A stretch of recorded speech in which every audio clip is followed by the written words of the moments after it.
I'd like to take a moment just off the top to recognize a founder of the World Economic Forum and a great Canadian, Maurice Strong. Well, climate change is the biggest single challenge that humans have ever faced, because unlike other problems, which can be solved regionally or sectorally, climate change affects the very future of life on Earth. We have to remember that life as we know it on Earth has only existed for a very small portion of the Earth's history, and within very narrow parameters. And we are changing those parameters. So life is actually in danger. Indeed, Maurice's work gave birth to a brand new era of international environmental diplomacy and governance at the 1972 Stockholm Conference, which saw the birth of the United Nations Environment Programme.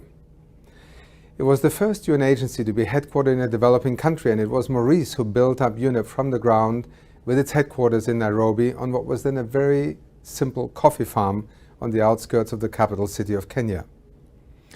Maurice convened the first ever international expert group meeting on climate change, a clear demonstration of how he was way ahead of the curve.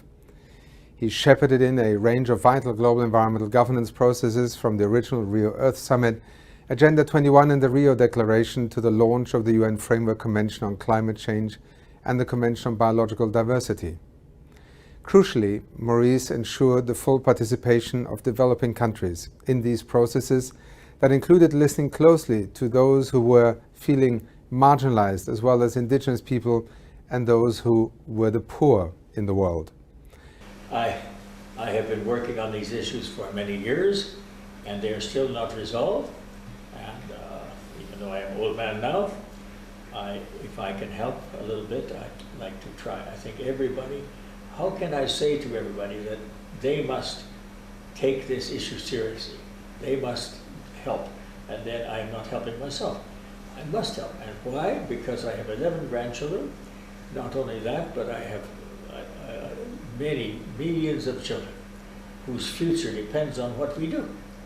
So how can we do something better than to help to give those children a secure and sustainable and equitable future? Because poverty is still big enemy of so many people. And they must be enfranchised. And we must share, we must be willing to share the benefits of our civilization much more fully. And we also require the cooperation of everyone. So we have to be more socially responsible. We have to show more fairness, more equity, and more individual responsibility, but also more collective responsibility. So why am I still doing it? Because I really want to make my own little contribution to the future of my grandchildren and the children around the world.